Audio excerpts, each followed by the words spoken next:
My father made me give his stepdaughter the bridesmaid spot at my wedding. But when the truth came out, and I made him pay for it. I used to believe fathers would walk through fire for their daughters, until mine chose to throw gasoline instead. My name is Amelia Donovan, and I'm 29 years old. For the past 6 years, I've been managing high-end wedding events for couples who dream of their perfect day. Ironic, isn't it? I've orchestrated hundreds of magical moments where fathers proudly walk their daughters down the aisle, never imagining that my own father would choose to light a match and burn that dream to ashes. Growing up, Dad was everything I thought a father should be. Richard Donovan represented strength, wisdom, and unwavering support in my young eyes.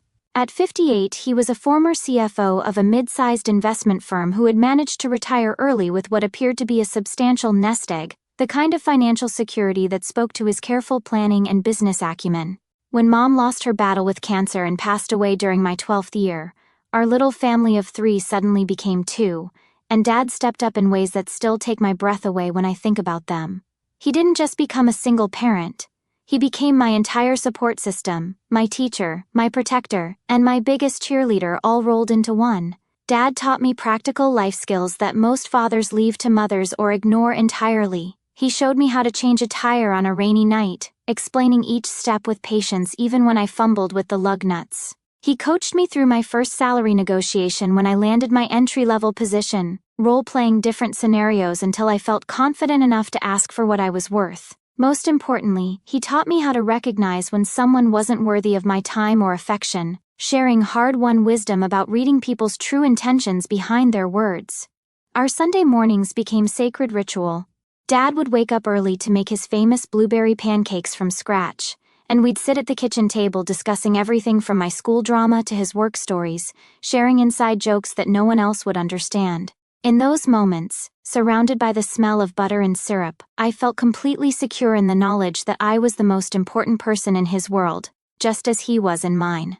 That was before Linda. 5 years ago, Dad met Linda at some charity fundraiser.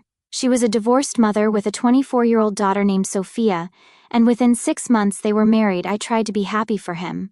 I really did. Dad deserved companionship after years of loneliness, and Linda seemed pleasant enough during our brief encounters at family dinners. But Sophia was different. She had this way of interrupting conversations, of making everything about herself, of rolling her eyes whenever I spoke about my work or my life. When I mentioned my promotion to senior event manager, she'd counter with stories about her own entrepreneurial ventures that never seemed to materialize. When I talked about my relationship with Michael, she'd make snide comments about how some people settle for stability over passion. The strangest part was watching Dad's reaction to her behavior. The man who once called me on my birthday every year without fail, who never missed a single school play or graduation ceremony, suddenly became Sophia's biggest cheerleader. When I complained about her rudeness, he'd say I was being too sensitive, or that I needed to give her a chance. When she borrowed his car and returned it with a dent, he laughed it off as accidents happen. When she quit her 3rd job in 2 years, he praised her for knowing her own worth. I started to feel like a stranger in my own family. The shift became impossible to ignore about 18 months ago. Dad began making comments about how I should learn from Sophia about being more spontaneous, more adventurous, more modern in my approach to life. He'd compare our achievements in ways that always seemed to favor her non-existent accomplishments over my actual success. When I bought my first house, a modest 2-bedroom in a decent neighborhood that I'd saved 3 years for, his response was lukewarm congratulations followed by enthusiastic praise for Sophia's vision in wanting to start her own wellness spa someday. Still, I told myself this was normal step-family adjustment. Dad was trying to bond with his new daughter, maybe overcompensating to make her feel welcome. I convinced myself that when it mattered, when it really counted, he'd still be the father who'd raised me. I was wrong. Michael and I got engaged last spring after 3 wonderful years together. He's an architect with kind eyes and steady hands, the type of man who brings me coffee in bed and actually listens when I vent about difficult clients. Planning our wedding should have been pure joy, especially given my professional expertise. I knew exactly which vendors to call, which venues offered the best value, how to create the perfect timeline for our October ceremony. Everything was falling into place beautifully until Dad dropped his bombshell. It was a Tuesday evening in September, exactly 4 weeks before the wedding. Michael was working late on a project, so I'd driven over to Dad and Linda's house to finalize some last-minute details about the rehearsal dinner. We were sitting in his study, the same room where he used to help me with homework, surrounded by his collection of old business books and family photos that now included more pictures of Sophia than of me. "Amelia," he said, setting down his reading glasses with the deliberate care he'd always used before delivering serious news. "I need to talk to you about the wedding arrangements." I looked up from my planning binder, where I'd been double-checking the seating chart.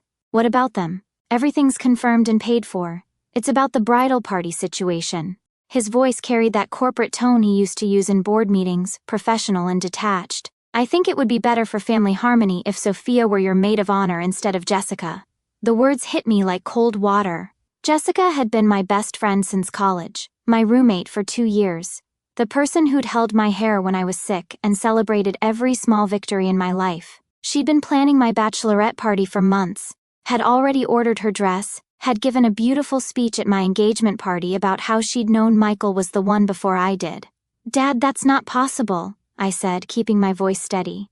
"Jessica is my maid of honor. She's been planning this role for over a year. Sophia is already a bridesmaid, and that's generous considering we barely know each other." His jaw tightened in that familiar way that meant he'd already made up his mind and wasn't interested in discussion. "Sophia is your stepsister now. Family should come first. Jessica will understand. Sophia has been in my life for 5 years, Dad. Jessica has been in it for 8. And more importantly, Jessica actually cares about me." The words came out sharper than I intended, but I was too stunned to filter them. "Don't be dramatic, Amelia. Sophia cares about you too. She just shows it differently." I almost laughed. Sophia had made exactly 3 genuine attempts at conversation with me in 5 years, and 2 of those were to ask if she could borrow my car. The third was to suggest I might want to update my style, because my corporate look was aging me prematurely. "Dad, I'm not changing my bridal party 4 weeks before the wedding to accommodate someone who's never shown any interest in being my sister." That's when his expression shifted from corporate stern to something harder, something I'd never seen directed at me before. "Then I'm afraid I'll have to reconsider my participation in the wedding." The room went silent except for the ticking of his old grandfather clock. I stared at him, waiting for the punchline, for the laugh, for some sign that this was an elaborate joke. But his face remained stone-cold serious. "You're threatening not to come to my wedding?" My voice sounded small, like I was 12 years old again and asking why Mommy wasn't coming home from the hospital. "I'm not threatening anything. I'm simply saying that if you can't make this small gesture for family unity, then perhaps I don't belong at an event where my wishes aren't respected." Small gesture. As if asking me to demote my best friend and elevate someone who barely tolerated my existence was equivalent to choosing chicken over fish for the reception dinner. "Dad, this is insane. You're talking about missing your only daughter's wedding over a bridesmaid position. I'm talking about missing an event where my daughter prioritizes her friends over her family." He stood up, straightening his sweater in that dismissive way that used to end arguments when I was a teenager. "Think about it, Amelia. You have 3 weeks to decide what's really important to you." I drove home in a daze, convinced this was some kind of test.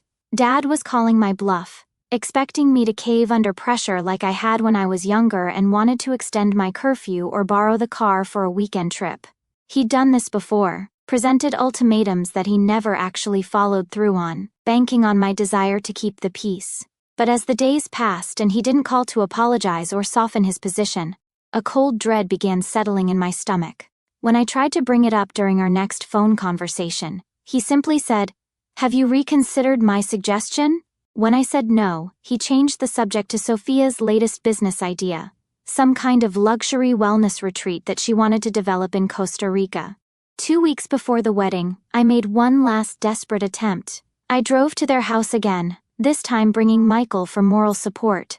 We sat in the same study, but now the atmosphere felt arctic. "Dad, please don't do this," I said, abandoning all pretense of pride.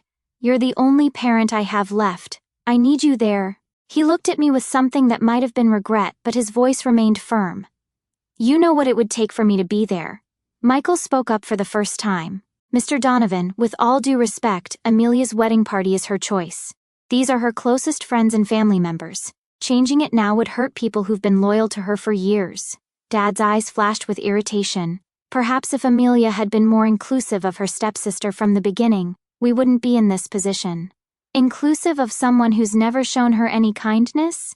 Michael's architect's mind was clearly trying to build a logical structure around Dad's reasoning and failing. Sir, I've watched Sophia interact with Amelia at family dinners. She's not exactly sisterly. Sophia is still adjusting to having a new family. Amelia could help with that by making gestures of acceptance. I felt something crack inside my chest.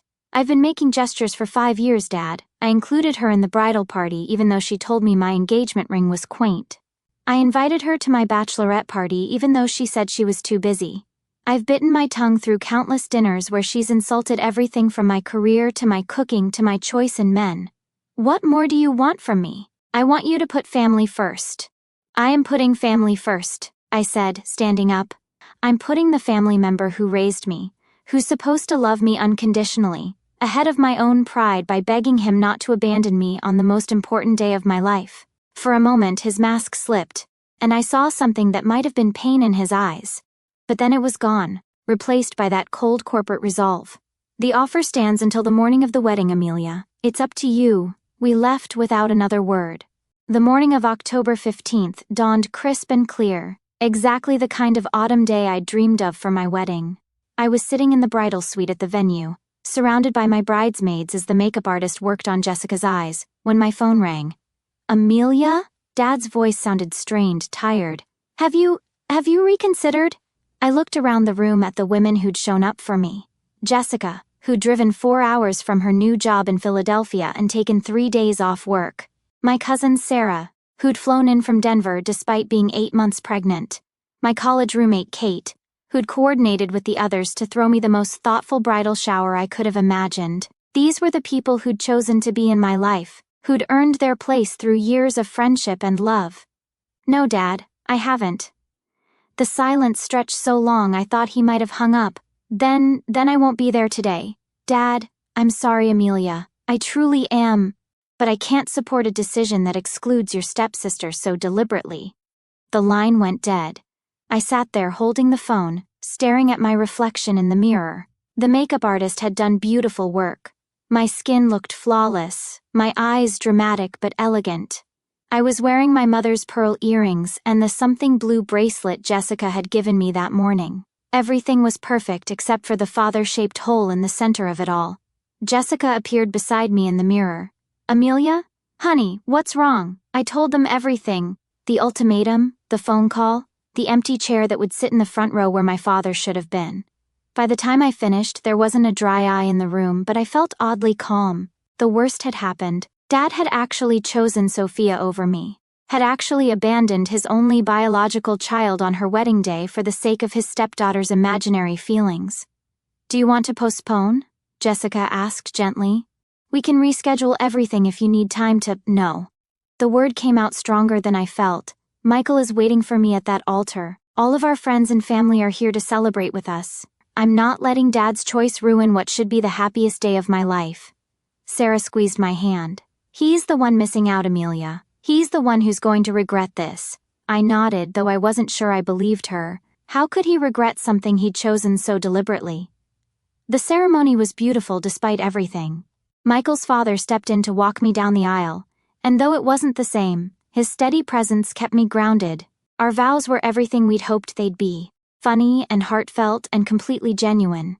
When Michael slipped the ring onto my finger and promised to be the family I could always count on, I finally let myself cry. But even in my happiness, I kept glancing at that empty chair in the front row, the space that should have been filled by the man who'd taught me to ride a bike and helped me move into my first apartment and promised to love me no matter what. After the wedding, Dad and I didn't speak for months, not because I was angry, though I was, but because he made no attempt to reach out, no apology, no explanation, no acknowledgement that he'd missed one of the most important days of his daughter's life. When I finally broke down and called him at Christmas, the conversation was stilted and awkward, filled with careful small talk that avoided any mention of the wedding. Meanwhile, his relationship with Sophia seemed to be reaching new heights. According to family gossip from my Aunt Carol, he'd co-signed a loan for Sophia's wellness spa venture. When that fell through due to permit issues, he'd funded her next idea, a luxury retreat center in Costa Rica. He'd even moved in with Sophia and Linda temporarily while their house was being renovated, though Carol mentioned suspiciously that she'd seen him doing yard work and running errands like hired help. He's completely under her spell, Carol told me during one of our monthly coffee dates. Linda barely speaks to him anymore and he follows Sophia around like a puppy. It's honestly painful to watch. I tried to feel vindicated, but mostly I just felt empty. This was my father, the man who'd once been my hero, and he was humiliating himself for the approval of someone who clearly saw him as nothing more than an ATM with legs. The call came on a rainy Thursday in June, 8 months after my wedding. Amelia? Dad's voice was barely above a whisper, hoarse and broken in a way I'd never heard before. Could we talk? He looked terrible. That was my first thought when I opened the door to find him standing on my front porch, shoulders hunched, clothes rumpled, eyes red-rimmed with exhaustion. The confident businessman who delivered ultimatums in his study had been replaced by someone who looked like he'd aged a decade in less than a year. Dad, what's wrong? Are you okay? He shook his head, unable to meet my eyes. Can I come in, please? I led him to the living room, the same space where Michael and I had unwrapped wedding gifts and built our first pieces of furniture together. Dad sat heavily on the couch, his hands trembling as he reached for the glass of water I offered him. I made a mistake, Amelia, the biggest mistake of my life. I waited, not trusting myself to speak. Sophia is gone. The words came out flat, emotionless. She took everything. The money I lent her, the money I invested in her businesses, the money I put up as collateral for her loans. All of it. What do you mean, gone? I mean, she disappeared 3 days ago with her boyfriend. Some guy named Marcus I'd never even met. Left a note saying she'd found a better opportunity in South America and thanked me for the generous investment in her future. He laughed bitterly. Investment. That's what she called it. I felt like I was watching a car accident in slow motion. How much money are we talking about, Dad? Everything. He looked up at me then and I saw the full extent of his devastation. My retirement savings, the college fund I'd set aside for your future children, the emergency fund your mother and I built over 20 years of marriage. Gone. Oh my God. I had to sign over the deed to the house as collateral for one of her business loans. When the business failed and I couldn't cover the payments, the bank foreclosed. Linda filed for divorce last week, claiming she had no idea about my financial commitments to Sophia, and that she won't be held responsible for my debts. I sat down hard in the chair across from him, trying to process the magnitude of what he was telling me. Where are you living? My car mostly, sometimes a motel when I can afford it. I came here because... He swallowed hard. Because I don't have anywhere else to go.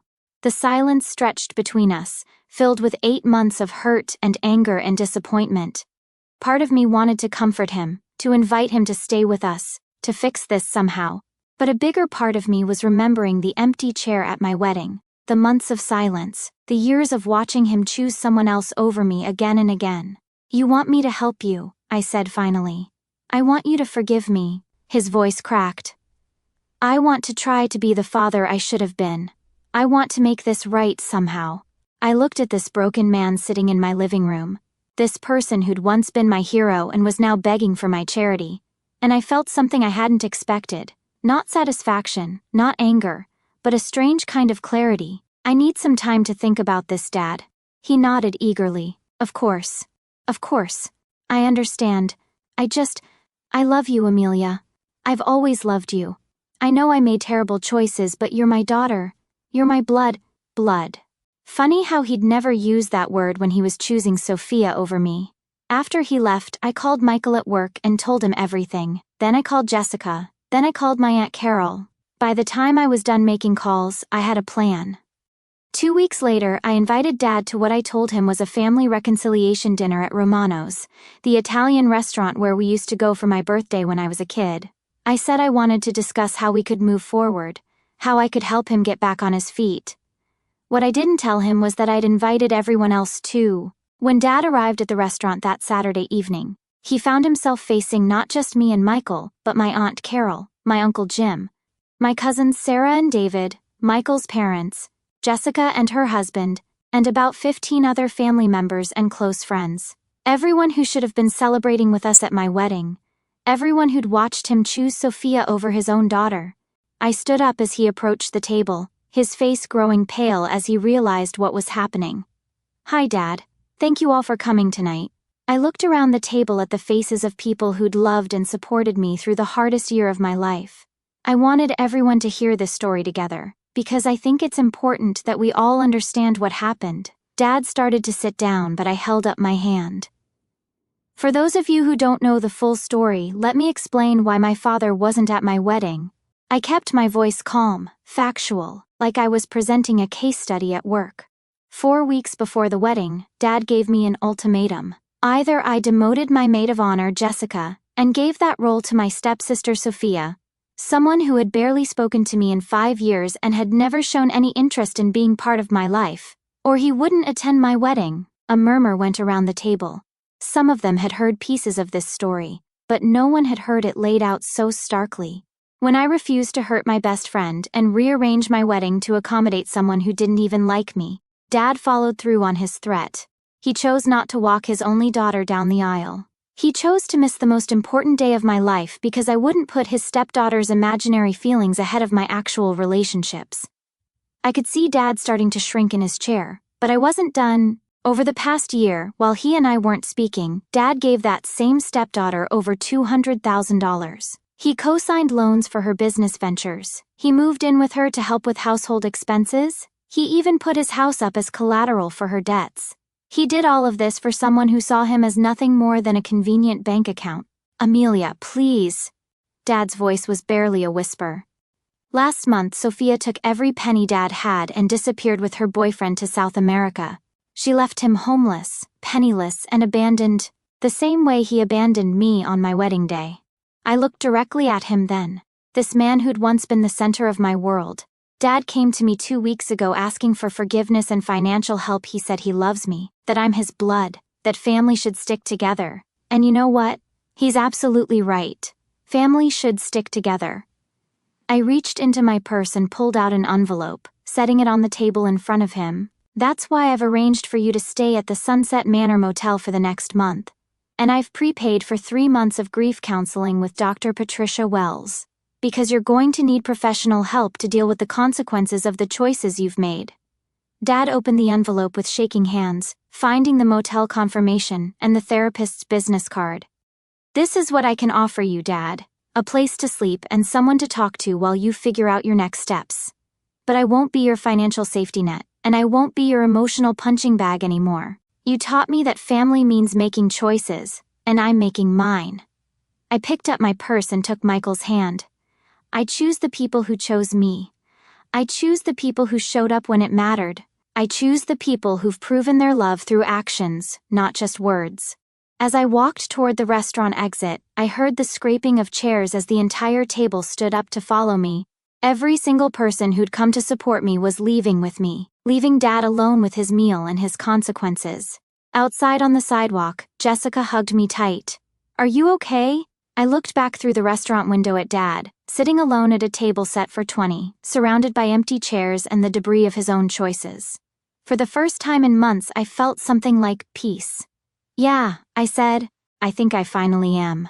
6 months later, I got a letter from Dad. He was living in a small apartment across town, working part-time at a hardware store, still attending therapy. The letter was full of apologies and regrets, acknowledgments of his mistakes and promises to do better. He said he understood why I'd done what I did at the restaurant, that he deserved the humiliation, that he hoped someday I might be willing to try again. I read the letter twice, then filed it away with the rest of the correspondence from that chapter of my life. Maybe someday I'd be ready to have a relationship with him again, but it would have to be on my terms, built on mutual respect rather than obligation. Michael and I are expecting our first child now, a daughter we plan to name Grace, after my mother.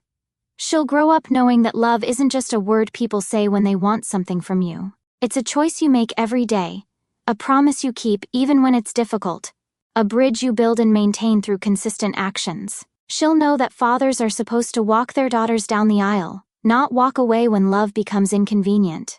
And if she's ever lucky enough to find someone who chooses her every single day, the way Michael chooses me, I'll be there to celebrate that choice with everything I have.